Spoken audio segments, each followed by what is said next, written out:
Hello दोस्तों, स्वागत है आपका मेरे इस यूट्यूब चैनल में। और दोस्तों आज हम लोग बात करने वाले हैं रेलवे में जो वैकेंसी निकली हुई है टेक्नीशियन की।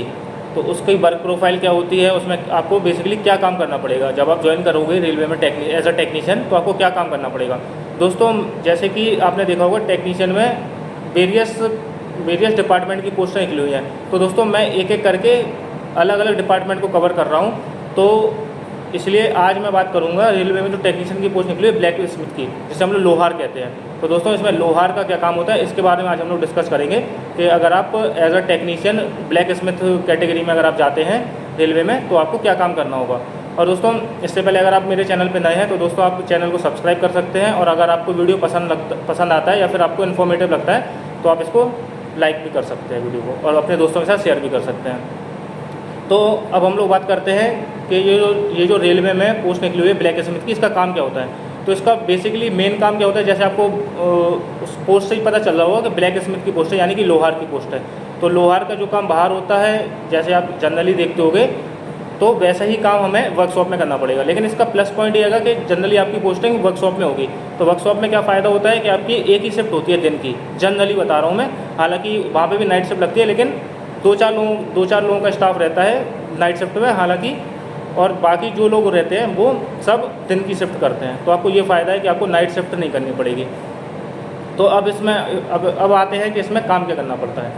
तो काम की बात करी जाए तो इसमें बेसिकली आपका काम होता है कि आपको एक सेक्शन दे दिया जाएगा, उसमें आपकी एक भट्टी चल रही होगी। भट्टी में आपको रिविटें गलानी होती हैं, बेसिकली रिविट या फिर नट बोल्ट होगा, जो भी आपकी उसमें वैगन में जो रहता है ना, कोच रहता है, जैसे कोच कहते हैं, और मालगाड़ी का जो कोच रहता है उसे हम लोग वैगन कहते हैं। तो वैगन में जो भी चीज़ें लग रही होंगी मोल्ड फॉर्म में, उसको आपको उस भट्टी में गलाना पड़ेगा। जैसे कि रिबिट हो गई और छोटे मोटे नट बोल्ट हो गए, तो वो आपको उसमें गलाने पड़ेंगे। फिर आप अपने जो आपके सहकर्मी होंगे आप उनको दोगे तो फिर वो उसमें यूज़ करेंगे।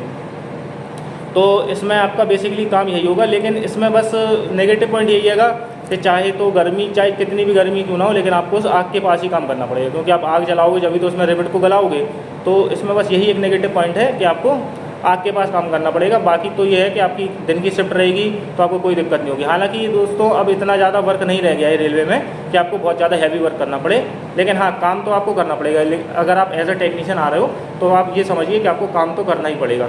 लेकिन फ़ायदा भी है क्योंकि आपको उसकी पेमेंट भी तो मिल रही है। अगर आपको पेमेंट मिल रही है तो आप काम तो करोगे ही ना। तो इतनी भी कोई बड़ी बात नहीं है मेरे हिसाब से।